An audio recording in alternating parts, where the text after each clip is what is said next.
अस्सलाम वालेकुम नाज़रीन इकराम, रोशनी लाइट चैनल की तरफ से आप सबको खुश आमदीद। जैसा कि आप में से अक्सर लोग जानते होंगे कि कुर्रुल उस्मान की किस्त नंबर 103 इस हफ्ते नशर नहीं हुई क्योंकि उनकी जगह तुर्की के सदर तैयब एर्दोगान का खिताब नशर किया गया था। तो मैंने सोचा कि क्यों ना आज की वीडियो अल्परसलान की किस्त नंबर 34 के रिव्यू और आने वाली अगली किस्त के ट्रेलर पर बनाई जाए। और असल बात यह है कि ये किस्त थी ही ऐसी जिसने मुझे मजबूर किया कि अल्परसलान की किसी किस्त का रिव्यू दूं। मेरे चैनल को रेगुलर देखने वाले जानते हैं कि ओएनिश बुयुक सेल्जुकलो मेरे पसंदीदा ड्रामों में से था, जिसकी किस्तों का रिव्यू भी मैं आप लोगों के साथ शेयर किया करती थी। लेकिन जब अल्परसलान शुरू हुआ तो मुझे इसके हीरो और हीरोइन दोनों पसंद नहीं थे, और मलिक शाह की अदाकारी देखने के बाद बारिश आरदूश यानी अल्परसलान की अदाकारी भी ज्यादा जमी नहीं।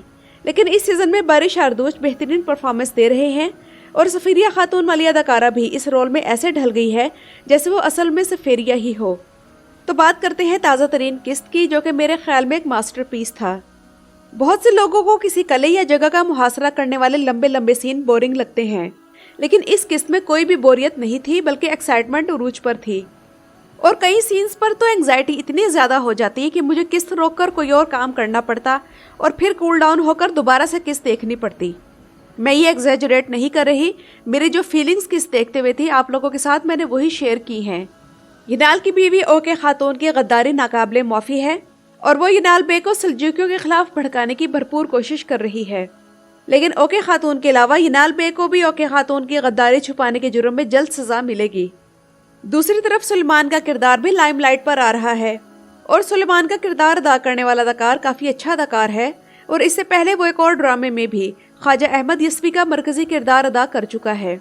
नए सीजन के शुरू में इसका किरदार इतना हाईलाइट नहीं था, लेकिन अब इसे एक्सपोजर मिल रहा है और फ्लोरा के साथ इसका पेयर एक बार फिर से पसंद किया जा रहा है।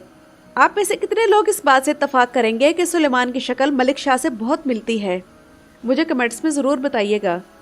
अगरचे इस किस्त में सियासत और लड़ाई उरूज पर थी, लेकिन फिर भी जो कपल्स थे इनके इक्का दुक्का सीन भी शामिल थे, मसलन आवार और जेरिन, सफेरिया और अल्परसलान और सुलेमान और फ्लोरा वगैरह। आप में से कौन कौन ये बात जानता है कि आजकल सोशल मीडिया पर दूसरी शादी के हैशटैग के साथ इस किस्म की पोस्टिंग उरूज पर है, जिसमें कहा जा रहा है कि तुर्की के तारीखी ड्रामों में मर्दों की दूसरी शादी के चांसेस बहुत ज़्यादा दिखाए जा रहे हैं। मसलन कुर्रुल उस्मान में जैरकोताय और उलजिन, और अल्परसलान में अल्परसलान और सफेरिया, अकनाई और बातोर एल्प, और अब सुलेमान और फ्लोरा। अब यहाँ इस किस्त के हवाले से अहम सवाल ये है कि अल्परसलान की जब तबीयत ठीक नहीं तो वो अपने एल्प्स को बचाने क्यों अकेला गया? दूसरे लोग इसकी मदद के लिए साथ क्यों नहीं गए? तो ट्रेलर रिलीज होने से पहले मेरे ख्याल में यहाँ दो काम हो सकते थे कि इसे या तो सफेरिया खातून बचाएगी या फिर सुलेमान बे फ्लोरा को कैदी बनाकर खंजर उसके गले पर रखकर एंट्री देगा। लेकिन शायद तुर्कों की ये रवायात नहीं है कि किसी औरत को कमजोरी बनाया जाए, तो दूसरा ऑप्शन इस्तेमाल किया गया जो ज्यादा बेहतरीन था और सफेरिया अपने शौहर को बचाने आ गई और हर किस्त के साथ इसकी महारत शो होना शुरू हो गई हैं। और अब अल्परसलान के वो मद्दा जो सफेरिया खातून को नापसंद करते थे और वो भी आकचा खातून की वजह से, वो भी सफेरिया की अदाकारी पसंद करने लगे हैं और वो खुद को प्रूव भी कर रही है। जबकि इससे पहले बारिश आरदूज को भी नापसंद किया गया था और उसे नापसंद इस लिहाज से किया गया था कि उसके जिस्म पर टैटूज बहुत ज्यादा थे। लेकिन अब बारिश आरदूज ने अपनी अदाकारी से साबित कर दिया है कि जैसे एंगर नाल्तान एर्तुगरुल के किरदार के लिए बना था, इसी तरह बारिश आरदूज अल्परसलान बनने के लिए तुर्क ड्रामा इंडस्ट्री में आया। और वाज़े नजर आ रहा है कि सफेरिया खातून के दिल में अल्परसलान के लिए जगह बननी शुरू हो गई है। सफेरिया ज़हीन लड़की है और उसने ये महसूस कर लिया है कि अल्परसलान लविंग, केयरिंग, मेहरबान और इंसाफ पसंद शख्स है। और वैसे निकाह पढ़े जाने के साथ ही इसमें तब्दीली आने लगी थी। और वैसे ही निकाह के बोल ही होते हैं जो दो अजनबी लोगों को जिंदगी भर का साथी बना देते हैं। इसके अलावा किसी भी और हराम रिश्ते में ये ताकत नहीं होती। इसके वालिद सल्जूकियों को उसके सामने बेरहम बनाकर पेश कर रहे थे, लेकिन वो समझ चुकी है कि वो ऐसे नहीं है। अल्परसलान का उसके साथ रवैया तो नरम और मेहरबानी वाला है ही, लेकिन दूसरे सल्जूकी लोगों ने भी उसे दुश्मन की बेटी समझकर नहीं ट्रीट किया। इसलिए वो पिछली किस्त में अल्परसलान के लिए परेशान नजर आई और उसके सामने हकीकत वाज़े होना शुरू हो गई है। और हो सकता है कि अगले अक्सात में सल्जूकियों की हमायत में वो अपने बाप के खिलाफ ही हो जाए। अब जहाँ तक रहा अल्परसलान को जहर देने वाला मामला, जिसके बारे में ट्रेलर में कहा जा चुका है कि सल्जूकियों के पास उसका कोई तोड़ नहीं है, तो ये बहुत मुनासिब मौका है कि इसके ज़रिए एमरे कोनक अल्परसलान ब्यूक सल्जूकलों में कोई दीनी और रूहानी शख्सियत मुतारिफ करवा सकते हैं, जैसे दुरुल शरतुल में इब्ने अरबी थे।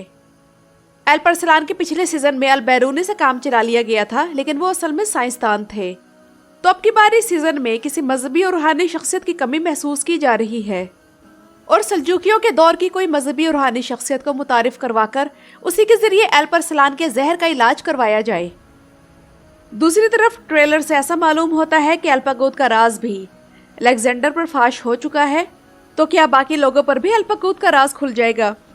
तो इस हवाले से मेरा ख्याल ये है कि अल्पागोद की स्पाई गेम खत्म करके उसे कबीले में वापस ले आना चाहिए था, ताकि अकनाए खातून के दिल को भी कुछ सुकून मिले। लेकिन मेरे ख्याल में डायरेक्टर के जहन में ये होगा कि जैसे ही अल्पागोद की ये जासूसी की गेम खत्म होगी तो उसका किरदार मार दिया जाएगा, क्योंकि अल्पागोद जासूस के किरदार में ही बेस्ट है। और जहाँ तक रही अल्पागोद का राज खुलने की बात, तो अलेक्जेंडर ने जब अल्परसलान के घोड़े चोरी किए थे तो अल्परसलान ने उसका राज अब तक छुपा कर रखा था, तो शायद अब इसे काम में लाया जाए। आप में से बहुत से लोगों को सुल्तान तुगरुल और जागरी बे के दरमियान लड़ाई की वजह समझ नहीं आई होगी। तो बात यह है कि सुल्तान तुगरुल के फातमी शिया हुकूमत और बोया सल्तनत दोनों के खिलाफ जज्बात इस ड्रामे में नहीं छुपाए गए और एमरे कोनक तारीख को बिल्कुल सही रंग में पेश कर रहे हैं। इसलिए वो दिखा रहे हैं कि सुल्तान तुगरुल जागरी बे पर यह जोर देता है कि वो फातमियों के खिलाफ लड़ने के लिए फौज लेकर जाए। अब यहाँ दोनों भाइयों का इख्तलाफ ये है कि सुल्तान तुगरुल का ख्याल है कि हमें बोया सल्तनत की शोरिश ख़त्म करनी चाहिए, तो वहीं जागरी बे की राय ये थी कि अभी सही वक्त नहीं और हमें एनातोलिया पर फोकस करना चाहिए। तो यहाँ इनका इख्तलाफ हो गया। और इस हवाले से तारीख़ी हकीकत भी यही है कि अजीम सल्जूकी सल्तनत सबसे अजीम सुन्नी मुस्लिम सल्तनत थी और उस वक़्त सल्जूकी सुन्नी मुसलमानों के ये सबसे बड़े मुहाफिज थे। यहाँ कुछ लोग ये कहेंगे कि ड्रामे में एमरे कोनक फ़िरका वारियत की बात कर रहे हैं, लेकिन ये तारीख़ी हकीकत है कि शिया फातमी सल्तनत ने अपने दौरे हुकूमत में सुन्नी मुसलमानों पर बहुत बड़े बड़े जुल्म किए। इंशाल्लाह जल्द ही इस बारे में एक वीडियो आप लोगों के सामने पेश करूंगी।